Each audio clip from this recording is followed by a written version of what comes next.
We will be on live exactly 20 seconds from now.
A very good morning to all present here. Honorable Chief Guest, Mr. Mitav Saha, distinguished guests, respected teachers, and participants. On behalf of the managing committee of our school, our principal, Ms. Suvina Shunglu, the staff and the students of Sri Sri Academy, it is my pleasure to welcome you most cordially to the opening ceremony of the first edition of Sri Sri Academy's Business Conclave, MERAKI, doing it soulfully. In keeping with the ethos of our school, let us invoke the presence of the divine among us. Please close your eyes and join your hands in prayer as Poonam Bed and Ashmi Nandi sing sacred Sanskrit shlokas.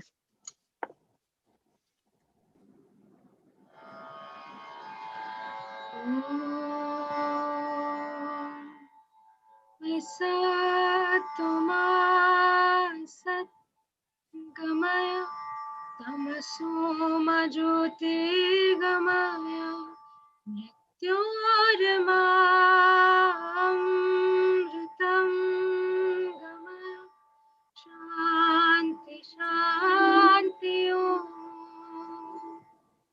Shanti Shanti Hari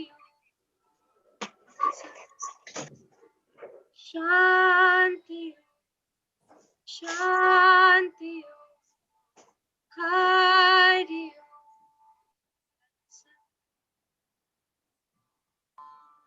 Lead me from the untruth to the truth. Lead me from darkness to light. Lead me from death to immortality. Om, peace, peace, peace. Om. Karmanyevadhikaraste ma phaleshu kadachana ma karma phalaheturbhurma te sangostav karmani. You have a right to perform your prescribed duty, but you are not entitled to the fruits of action. Never consider yourself to be the cause of the results of your activities, and never be attached to not doing your duty. These lines are from the Bhagavad Gita, chapter 2, verse 47. Thank you, Poonam and Ashmi, for such an auspicious start to the morning. We bid a strong Shri and welcome and are honored to acknowledge the presence of the Garden High School, Lakshmipat Singhania Academy, La Martiniere for Boys, Loreto House, Mahadevi Birla World Academy, Modern High School for Girls, Our Lady Queen of the Mission School, Salt Lake, St. Xavier's Collegiate School, the Future Foundation School, and the Heritage School. The world economy has been plunged into a terrible recession period with boosted uncertainty over employment and finances due to the outbreak of the pandemic. Adapting to the new normal, Meraki 20 is a brilliant concoction of various aspects of the corporate world that will provide the participants with an experience of a lifetime on a virtual platform.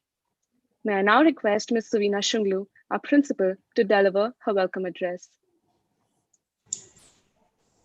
Very warm welcome to our chief guest, Mr. Amitav Saha, our committee members, other distinguished guests, student delegates, teachers, and Shriyans past and present.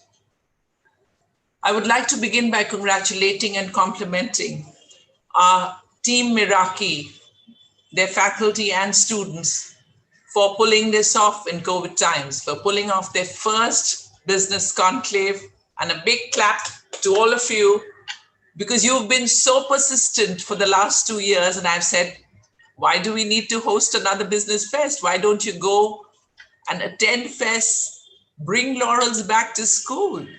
But you proved yourself correct. And even in this year, when it was so challenging, you used creative methods and strategies to overcome all the obstacles that you face. So my compliment to you.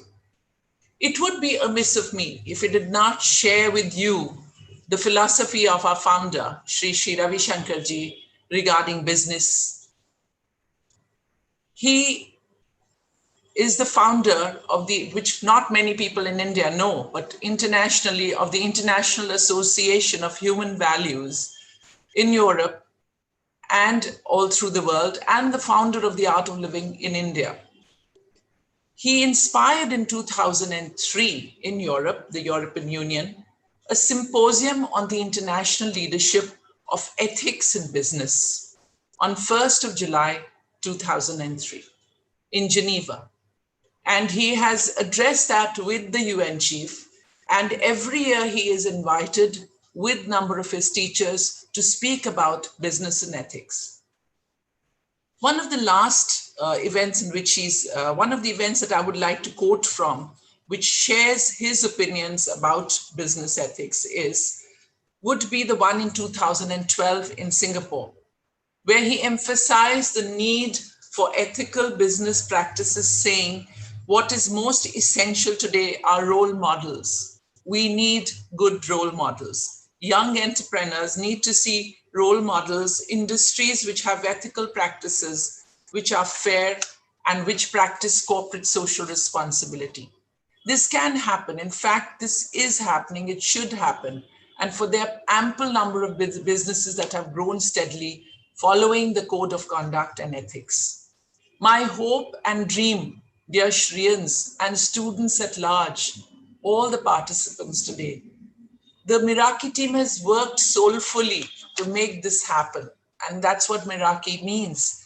But I hope that you will carry this ethos not only in your heart and soul, but you will make it a living reality, practice it when you become real-time entrepreneurs and businessmen, which is not it's not going to take very many years for you to do that. So with these words, I would like to once again congratulate all of you, welcome all the student delegates, and wish you the very best. Thank you so much. Thank you, ma'am, for your words of welcome and encouragement. I would now like to call upon our school band, Enigma, to perform for us Radioactive by Imagine Dragons.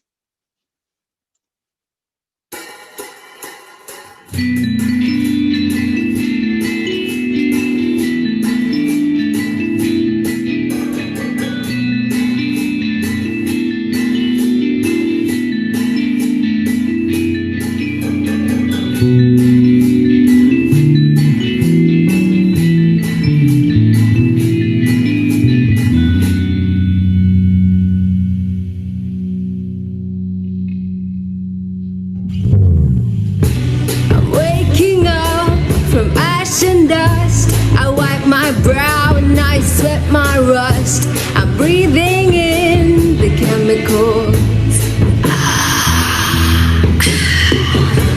I'm waking in, shaping up, then checking out on the prison bus.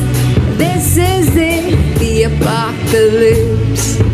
Whoa, I'm waking up. I feel it in my bones enough to make my systems blow. Welcome to the new age, to the new age. Welcome to the new age.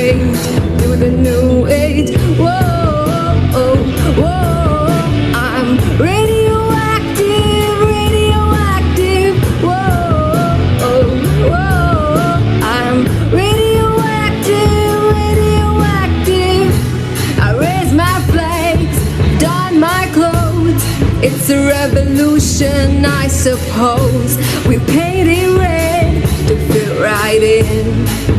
Whoa, I'm breaking in, shaping up, then checking out on the prison bus. This is it, the apocalypse. Whoa, I'm waking up, I feel it in my bones enough to make my systems blow. Welcome to the new age, to the new age. Welcome to the new age, to the new age. Whoa, whoa, I'm radioactive, radioactive. Whoa, whoa, I'm radioactive, radioactive.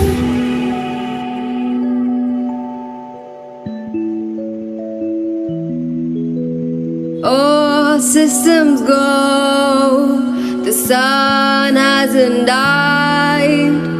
Deep in my bones, straight from inside.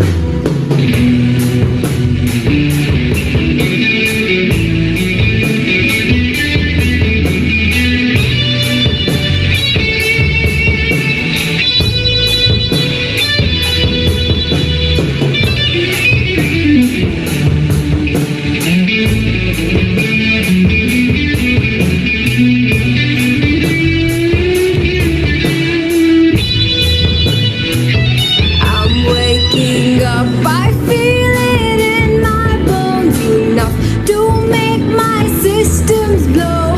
Welcome to the new age, to the new age. Welcome to the new age, to the new age. Whoa, whoa, I'm radioactive, radioactive. Whoa, whoa, I'm radioactive, radioactive. Whoa, whoa, I'm radioactive, radioactive. Whoa,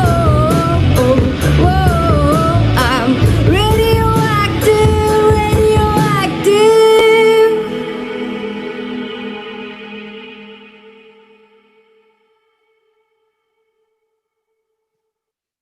Thank you, Enigma, for such a rousing act. The dawn of youth with modern thinking indeed shouts New Age revolution. It is my honor to invite our guest speaker for the day, Mr. Amitav Saha, Chief Human Resource Officer of Biocon Limited.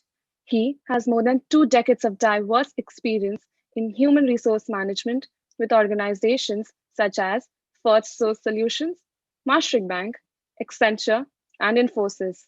Sir handled various talent acquisition responsibilities before managing HR of the global sales force and retail vertical of Infosys.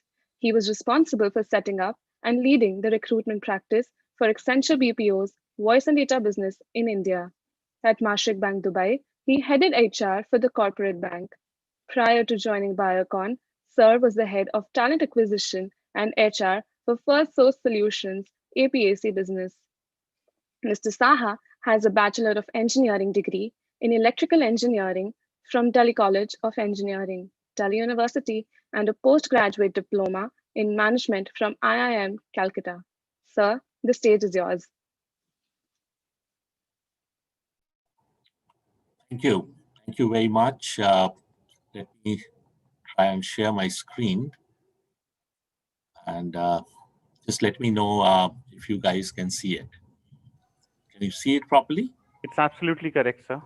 Oh, fantastic. So a very, very good morning to all of you. And I must say that, you know, the first 15 minutes took me back almost 40 years.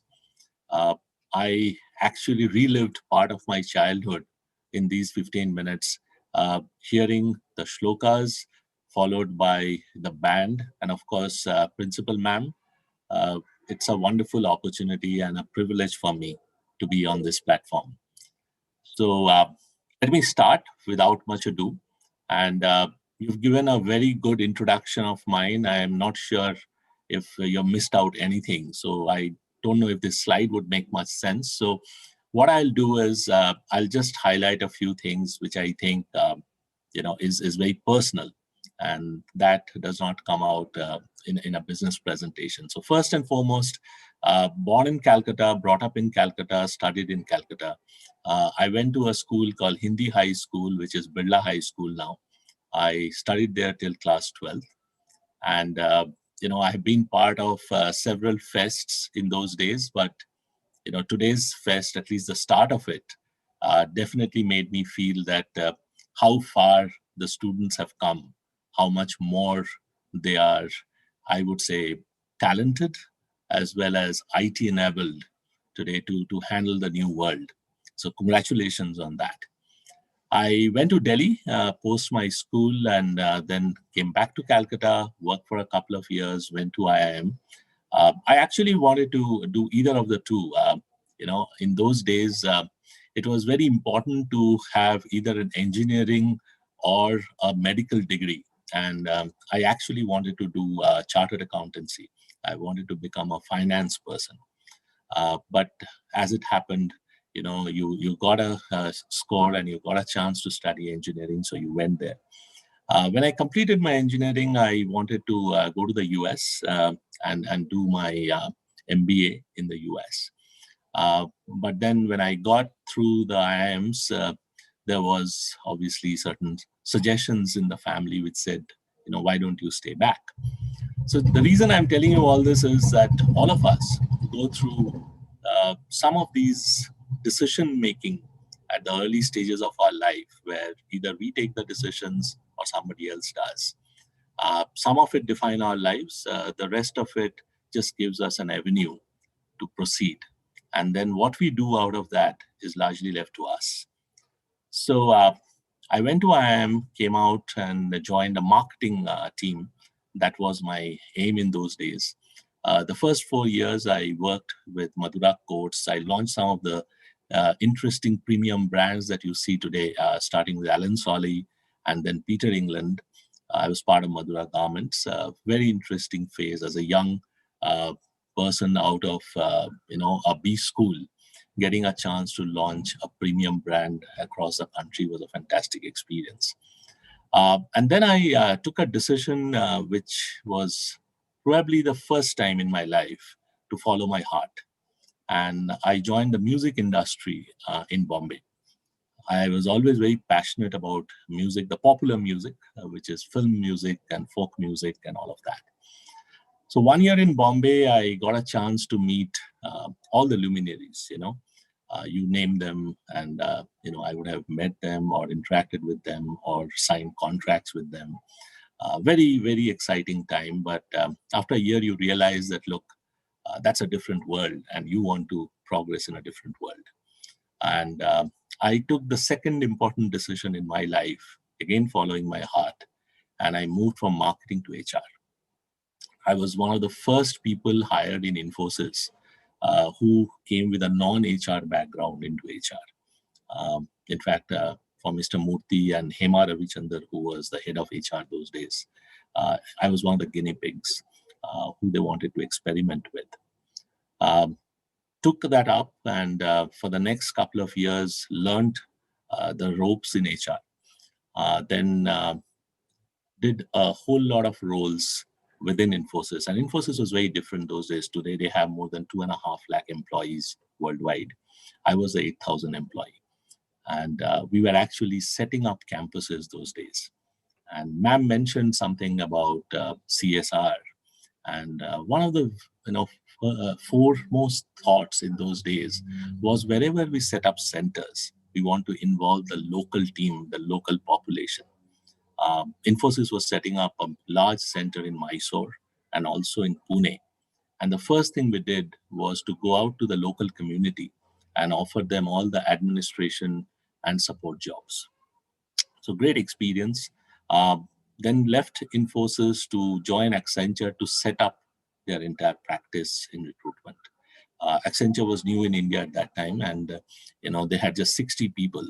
Today they have more than a lakh and a half. So set up the whole recruitment team, very exciting. And then moved to Dubai, came back, joined FirstSource, did the merger with RPG Group. I had the privilege of sitting in Victoria House for some time in the CESC building.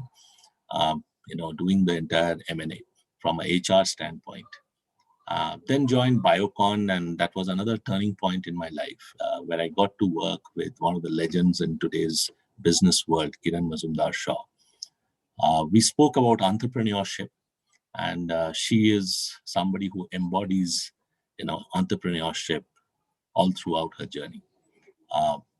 When you talk of HR, you basically talk of people. Interestingly, I got a chance to do many things outside of HR as well. We took up a project of refurbishing a museum. We did a lot of CSR activities in the rural areas of Karnataka and Rajasthan. We set up a Biocon Academy to get young students to come and learn what are the tricks and trades of the professional world. Then there are several others. We set up a couple of companies which had nothing to do with HR. They were in cell line therapy and so on. So that's how the journey continues. And of course, like in anybody's life, anybody's professional and personal life, there are many ups and downs. So I have lived by the motto that never give up. Be persistent, hold on to your beliefs, and eventually you will get what you want, or you will get where you want to be. So that's me. I would say a very, very normal, average human being. Love music, love movies, love the whole fact of working with people, having people around. I do believe I love being social. So with that, I'll stop the part about myself. I'll move on to the slides which talk about the pandemic and the effects of the pandemic in what we saw around us for the last 9 months. And when Principal Ma'am asked me to prepare something on this topic, I was wondering, what can I tell you guys which you already don't know? Every day there are so many different things that come out in the newspapers, in the social channels, all over the place. People are getting to hear different facets, which may or may not always be true. So I thought, let me give you a very broad idea from a business standpoint, and see that how it actually works with the different aspects of people, business, lives, connect with the pandemic, and then talk a little bit about what I feel you guys can do to strengthen your future, be it in pandemic or any other troubled times. So that's what I will try and do here. So quick, front page news, if you may. The financial year started with coronavirus. Nothing could be worse. And I'll take a minute to tell you my own experience. This was early March. None of us heard anything about COVID. And I was in Boston. I was actually, doing a few talks in MIT. And I actually left Boston on a Friday. And I was traveling through Frankfurt. And when I got onto the plane, I suddenly realized that the entire bay was empty. And on a Friday, a bay of, the plane which traveled from Boston to Frankfurt being empty was, something I'd never seen before. So I thought maybe this is my lucky day, and I can stretch out, I can do whatever I want. And so I landed in Frankfurt, and again, after an hour, we got onto a flight to come to Bangalore. And again, the bay was empty, and I was like, wow, you can't be lucky twice over in the same 24 hours. So when I landed in Bangalore, it was 3 a.m. in the morning. I came out, and suddenly we saw a huge crowd of people and a lot of noise, so to say. And then we realized that, look, we need to fill up a whole lot of forms. And by that time, your WhatsApp is on, and you get to know that the coronavirus had started spreading itself. And it so happened the day I left Boston, there was a conference in Boston where I think about 15 or 16 people tested positive. And that was the start of the coronavirus in the US. So that's how I got into coronavirus, from an understanding and experience standpoint. So, we immediately got into what we can do to prevent the spread, which I think everybody did everywhere. And being in pharma, of course, our experience and our responsibility was slightly bigger. So for all of you who have seen different news items, the coronavirus had different names. There were different beliefs that it could have been lab created, it could have been spread as a pandemic, it was coming from XYZ country. But honestly speaking, none of that is important. To me, what is important is it changed the way we look at life. It made certain changes which I'm not too sure after the pandemic ends, we will be able to go back to. So with that, let me start giving you some numbers, which many of you may be aware of. So the World Trade Organization expects the trade to fall almost 32%. Okay, that's a significant number. We all know how the economy in India, the US, and some of the other countries have fared. So it is something that has made a significant negative impact on everybody's life. You know, the restrictions on people movement created a huge stir in many of the industries, I would say most of the industries, and some got impacted more and some got impacted less. And amongst them, there are some who actually had a positive stint. So we'll come to that in a minute. But what really created the big issue was the unpreparedness of all the government sectors, all the government machinery, including those of countries like the US, in terms of providing medical facility and in terms of giving the right kind of information to people. I think that was key. And that's something which we have learned in this pandemic, and hopefully we'll handle it much better if we have a recurrence of this one way or the other. So there are a lot of numbers out here. The Chamber of Commerce says, lack of raw material, productivity loss, staffing, issues, limited orders, limited operations. All of this have happened because of the lockdown and the change in our lifestyle and the way we look at business. So let's take some of the examples and see how they have fared. And again, I'm not saying something which is absolutely new. Many of you are aware of this. But I think the one most impacted industry has been hospitality and travel. Thanks to the complete restraint coming from lockdowns, companies like Make My Trip, all the airlines industry, the hotel industry, they had a huge setback. But it's interesting to see that even Unilever or P&G, they faced a huge problem because logistics came to a standstill. As you are aware, most of the countries sealed their borders. Flights were not operating. Now, we as Biocon, we supply a huge amount of life-saving drugs across the world. And our team had a tough time getting those drugs out from the airports or from the customs department because there were no vehicles. And, I remember, once going to customs and actually help book a flight between 3-4 companies so that we could transport those medicines. And the only reason they allowed us were the fact that these were medicines that would save lives. So the next, industry which got hit in a big way were the retail industry. And when we look at, the cinema halls, the theaters, the malls, they had a huge impact. The next thing that happened was movement of migrant labor.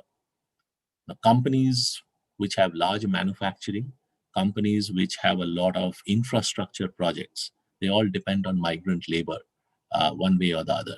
And all this migrant labor moved back at different stages of the lockdown. And that made the whole industry come to a halt. In Bangalore, if some of you are aware, we are working very closely with the Metro Railway. In fact, we just sponsored a station for Metro Railway. That was again one of the projects I was involved in. And the entire Metro Railway work came to a standstill because there were no labor available. Of course, people know about Walmart and similar places like Costco's, where the only items that were selling or they could ship out were essential items. So everything that was non-essential was not moving at all. So now we come to a point where say, where did all this go, or what did we pick up from what happened? So necessity is the mother of inventions, right? We all know this. It's a very important proverb. So the first thing which got a spike was this whole digital and internet service. The whole economy, which is supported by this digital platform, had a huge boost. So today we are talking on an online platform. I wouldn't have imagined doing this at the beginning of this year. I would have actually been with you in person, and we have, many instances where we have shared that bond across a stage or across a podium, where we do Q&A, where we take questions, we interact, and that's how we have always learned to mix with people. That became digital, and I think even 9 months later, many of us are struggling to actually make this work. Not because we don't understand technology, but I don't think our lives and our practices have got tuned to technology. That's a very important thing to do. So while e-commerce platforms have really gone through the roof, I mean, we have examples of Amazon, of Flipkarts, of so many other Swiggies, who have done tremendous business. Okay, but it's still something which we are coming to terms with. Ordering chai on Swiggy rather than going down to the local chai wala outside your door or outside your compound is still an experience which needs to be internalized. I think we are still in the process. The next industry which had a fantastic boost was anybody who was doing hygiene products. So products which were with sanitizers, with sprays, with anything that could be used for keeping the virus at bay, that got a huge boost. Of course, there are other food variants which got a boost, like immunity increasing capsules, food, different kind of vegetables, fruits. I suddenly saw a lot of people trying to get avocados, trying to get zinc tablets, and chawanprash, if you may. And suddenly all this, haldi and everything that we knew in our childhood became so prominent because all these have got huge immunity boosting power. So what are the success stories, some of them? I mean, Amazon we all know about, but what we also know about Amazon in the recent times is that the model of Amazon is now getting duplicated or copied across various other businesses. And I'll talk about one business, which is medicine. And many of you would be aware that today many companies are thinking of using the digital platform to reach the patient. And it's not just for certain medicines, but even for critical medicines which are only sold against a prescription. And that's going to be the change which the model has brought, that the whole customer and producer or customer and manufacturer relationship will go through a huge change. Zoom, we use it all the time, and we are right now in Zoom, right? And Microsoft Teams, another application which has got a huge boost. All our OTTs, and I don't know about you, but I spend a lot of time watching movies on Netflix and Amazon Video almost every weekend, which I wouldn't have done otherwise. I'm not really a big fan of watching movies on a small screen, but you had no option. Then you look at teaching, again, a big impact to the entire learning concept, and you guys are aware of it more than me. I mean, I saw that change happening, and people are still struggling. I'm not sure about all of you. I'm sure institutions like yours have a much better experience. But let me tell you that across the world, even in countries which were prepared with digital platforms, people are facing trouble in terms of getting the same interaction which they had in person through an online platform. And it's taking a toll. But it also helped companies like Byju's, like White Hat, to actually go through the roof. If you look at their stocks, they just went soaring because of this whole pandemic. We talked about PharmEasy, MedLife, Big Basket, Grofers. I mean, we are aware of these. Now, what is it that makes them different? Why some businesses have succeeded and why some have not? Is it just luck? Is it just coincidence? Or is it something more? And when we think a little more on these topics, we understand that there was an inherent futuristic model which was embedded in these businesses. So when you look at Workshala, when you look at any co-working space concept, you feel that it is ahead of its times. I mean, in India or across the world, I mean, for people like us, for the last 25, 30 years, we have been working. We always wanted our own office, or we wanted a business center in a hotel or in a building which had similar concepts. We never had this concept of co-sharing space and making the most out of any infrastructure which was available. And that's what the future is. So I'll give you a small example. In Boston, there is a place called Cambridge, and Cambridge is supposed to be the hub of innovation across the world.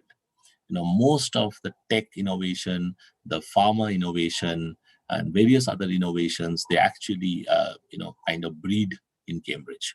That's a kind of a small area next to MIT and across the river from Harvard. So in Cambridge, they have a concept called co-sharing workspace, and they have something called a Cambridge Innovation Center. It's called CIC. Now, what CIC does is they have a building. It's a 5-story building. And in each floor, they have earmarked different configurations of rooms, auditoriums, cafes, and meeting spaces. And you can opt to take whatever suits you. So, and you can, it's a modular concept. So you can break down the wall and make a 4-seater into a 10-seater, a 10-seater into a 20-seater, or the other way around. You can take a meeting room, you can convert into an auditorium. And it's a absolutely wonderful concept for startups, because when you start, you don't want to invest. You start with 2 people, 4 people, 10 people, and then you suddenly burst, and then you go into 50 people, but you're still not ready to take your own building. So that is a concept which is of the future. And that's exactly what is happening through CoWorks or Workshala in India today. We spoke about Swiggy, and any one of you who have been to Bukhara, you would know that it's an iconic restaurant. 20 years back, we used to stand in a queue outside Bukhara to get the dal Bukhara, which was supposed to be the most iconic dish the restaurant has ever produced. Today, you can eat dal Bukhara sitting at your home. PPE kits, went through the roof, and the whole concept was make it in India. You people would have heard and seen so many local manufacturers, even handloom and MSMEs coming up, who were producing masks, who were producing sanitizers. And the concept changed to make in India because that was something very, very possible and a huge boost to the economy where everything else was failing. Finally, what can you guys do to equip yourself better? I think you guys know most of it. Okay. I mean, what is very important today? The most important learning, 2 learnings, if you may, from the pandemic, according to me. The first one is make yourself stronger, physically, mentally, emotionally, because coronavirus or COVID-19, unfortunately, is not the last pandemic to hit us. There are more and more such things to come. And it's a result of many things that are happening across the world. Some of it is very unfortunate, some of it is progress. So you need to make yourself stronger. It's easier said than done. There are various ways of doing it. I'm sure many of you do it also. But try and always keep this thought in mind that I need to be stronger, because it's finally the survival and growth of the fittest.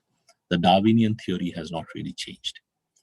And then the next learning is you need to continuously upskill yourself and move to what is cutting edge, what is new. The old world of putting in a lot of good effort, being hardworking, sincere, loyal, all that now is given. There's no doubt. If somebody goes to an interview and says, look, I am sincere and hardworking, most of the interviewers will look at your face and say, okay, we know that now. Let's move on. So today, what is most important? Most important is this whole thought in your mind, how to do things differently, how to be creative, how to be innovation-led. And that's exactly where entrepreneurship comes in. Entrepreneurship is not about just creating a business. Entrepreneurship is about giving shape to an idea. The idea is very important. That idea is something that has to be different. It has to be positioned differently. It has to have a different value add. And once you have that idea, then you need to implement it. And again, as people say, God lies in details. So the trick lies in implementation. The price is in implementation. You can sell an idea, but you will never get the value compared to what you can get if you implement it and then sell it. So keep your social connections alive, keep your minds open, try and learn as much from the media that you can. It's not about just listening to music on YouTube or watching videos on the channels.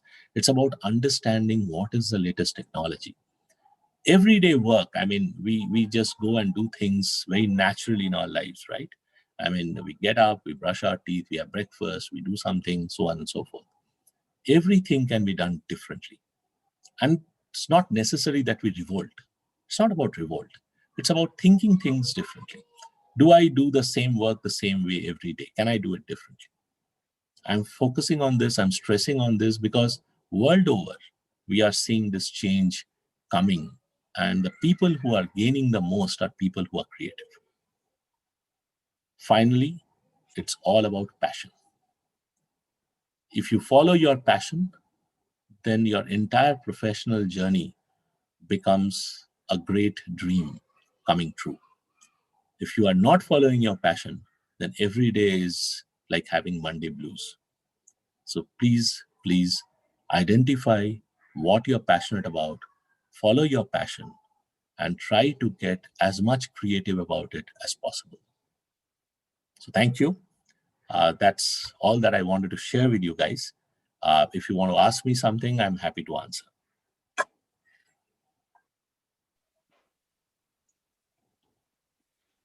Thank you so much, sir, for your wonderful address and words of inspiration for the audience. I would now like to invite the president of MERAKI 20, Ayush Malhotra, to address the gathering and declare the fest open. A very good morning to one and all present here. We are truly proud and delighted to present this business conclave, which has been in the works for quite some time. I consider it no mean achievement that we have been able to finally put it together, even during such difficult times. I assure you all that it has been a labor of love all the way.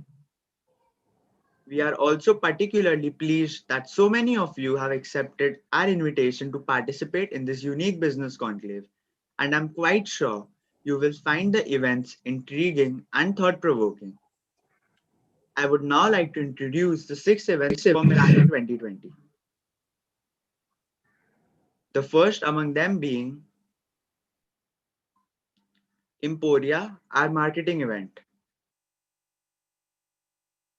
Excalibur, our startup event. Syntrophia, our joint venture event. Themis, our moot court event. Questus, our cricket auction event. And lastly, Athena, our flagship event.